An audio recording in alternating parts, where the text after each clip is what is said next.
Hello दोस्तों, जिसका हम सबको काफ़ी टाइम से इंतज़ार था वो पल आ गया।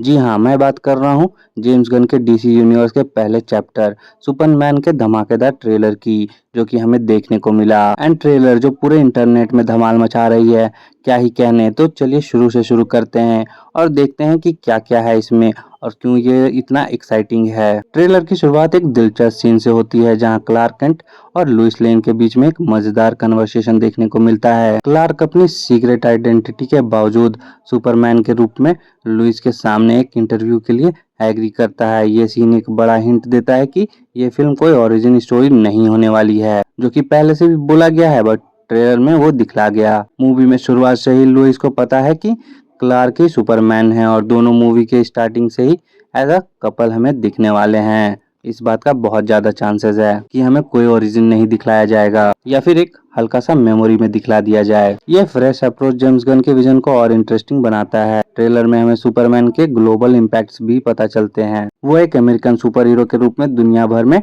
जाना जाता है। रिसेंटली उसने 2 कंट्रीज के बीच के वार में इंटरवीन किया है मासूम लोगों की जान बचाने के लिए।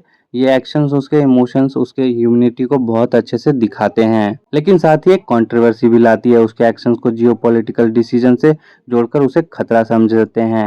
ये कॉन्फ्लिक्ट फिल्म के कोर टेंशन लगता है, जहां इसे आप सुपरमैन का आइडियल का टेस्ट भी समझ सकते हो। वो खुद को सिर्फ एक कंट्री का हीरो नहीं मानता, बल्कि पूरी दुनिया के लिए काम करना चाहता है, लेकिन दुनिया उसके इस विजन को पॉलिटिक्स से जोड़कर देखती है। यही फिल्म का सबसे बड़ा ड्रामा होने वाला है। ट्रेलर में डीसीयू के कुछ और भी कैरेक्टर्स के झलक दिखते हैं, जैसे हॉकगर्ल, मिस्टर टेरिफिक और ग्रीन लैंटर्न। इनके सीन्स कम है ट्रेलर पर ये बात काफी क्लियर है कि ये लोग एक ऑर्गेनाइजेशन के साथ काम करते हैं, जहां ये लोगों की हेल्प करते हैं इस ऑर्गेनाइजेशन के साथ मिलकर और इनके रूल के अंडर। ये कैरेक्टर डीसीयू के बड़े यूनिवर्स के सेटअप्स हैं, जहां ये कैरेक्टर आगे के प्रोजेक्ट्स में भी दिखेंगे। जेम्स गन एक अपनी ही एक कमाल की दुनिया का यहाँ सेटअप करना स्टार्ट कर चुके हैं। अब बात करते हैं फिल्म के कॉन्फ्लिक्ट्स और विलन्स की। ट्रेलर में हमें रिक फ्लैग सीनियर दिखाई देते हैं, जो आर्गस के डायरेक्टर हैं, और ये हमें पीस मेकर के सीजन 2 के ट्रेलर में भी दिख चुके हैं। चांसेस है कि सुपरमैन के वार को रोकने के एक्शंस ने एक इंटरनेशनल कॉन्फ्लिक्ट खड़ा कर दिया है, जिसके बाद गवर्नमेंट ने रिक फ्लैग सीनियर को सुपरमैन को अरेस्ट करने का ऑर्डर दिया है। एक सीन में सुपरमैन को हैंडकफ में दिखाया गया है, जो हेनरी केविल के सुपरमैन की आइकॉनिक हैंडकफ सीन्स के याद दिलाती है। इसके साथ ही हमें और 2 कैरेक्टर देखने को मिलते हैं। पहला जो कि एक ब्लैक सूट में है, ये बंदे के चेस्ट में यू लिखा हुआ है एंड इसे अल्ट्रा मैन बोला जा रहा है, जो कि बहुत चांसेस है कि सुपरमैन का किसी तरह का क्लोन हो, जिसके पास सेम लेवल के पावर्स हों।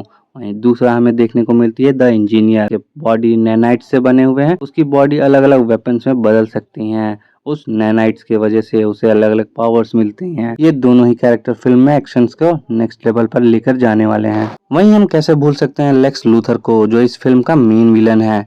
लेक्स के मोटिव्स अभी पूरी तरह क्लियर नहीं है। क्या वो गवर्नमेंट के साथ मिलकर सुपरमैन को रोकना चाहता है, या उसके अपने कुछ हिडन एजेंडाज हैं। वहीं लेक्स एक शॉकिंग सीन में दिखाई देता है। वो फोर्ट्रेस ऑफ सॉलिट्यूड पहुंच जाता है, जहां सुपरमैन तो नहीं है, लेकिन उसका डॉग क्रिप्टो और उनके रोबोट्स हैं। शायद लेक्स वहां सुपरमैन की कमजोरी यानी क्रिप्टोनाइट ढूंढने गया है। ये सीन ट्रेलर के एक बड़ा हाईलाइट है और लेक्स का मिस्टीरियस कैरेक्टर को बहुत अच्छे से दिखलाता है। कैसे वहां पहुंच गया। सुपरमैन का सॉलिट्यूड इतना आसानी से लोगों को नहीं दिखता है, कहीं नहीं दिखाया गया है कि इतनी आसानी से मिल जाएगा, पर लेक्स ने उसे ढूंढ लिया, वो भी सुपरमैन के पहले ही मूवी में। ये बड़ा बात है। वहीं एक सीन में द इंजीनियर को अल्ट्रामैन और रिक फ्लैग के साथ देखा गया, दूसरे सीन में वो लेक्स के साथ है।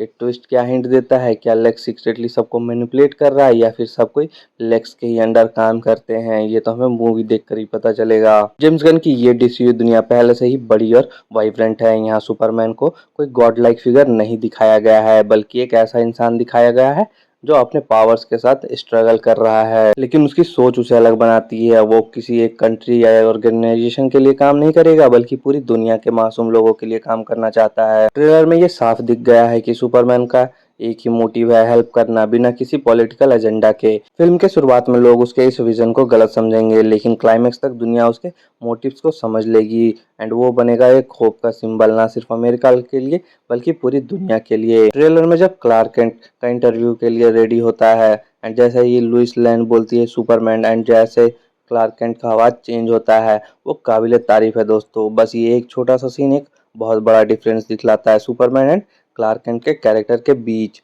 ये काफ़ी इम्पैक्टफुल सीन था। वहीं मूवी का अपना एक वाइब्रेंट टोन है जो कि इसे और खूबसूरत बनाता है। ओवरऑल ये ट्रेलर एकदम जबरदस्त है। जेम्स गन ने एक ऐसी दुनिया बनाई है जो पहले से ही हीरोज और विलन से भरी हुई है, लेकिन सुपरमैन की सिंप्लिसिटी और ह्यूमैनिटी ही उसे अलग बनाती है। ट्रेलर देखकर मैं तो पूरी तरह से एक्साइटेड हो चुका हूँ और जल्दी से जल्दी इंतजार कर रहा हूँ 11 जुलाई का। बाकी आप बताओ, आप कितने एक्साइटेड हुए ट्रेलर देखकर? मुझे तो काफी मजा आया भाई।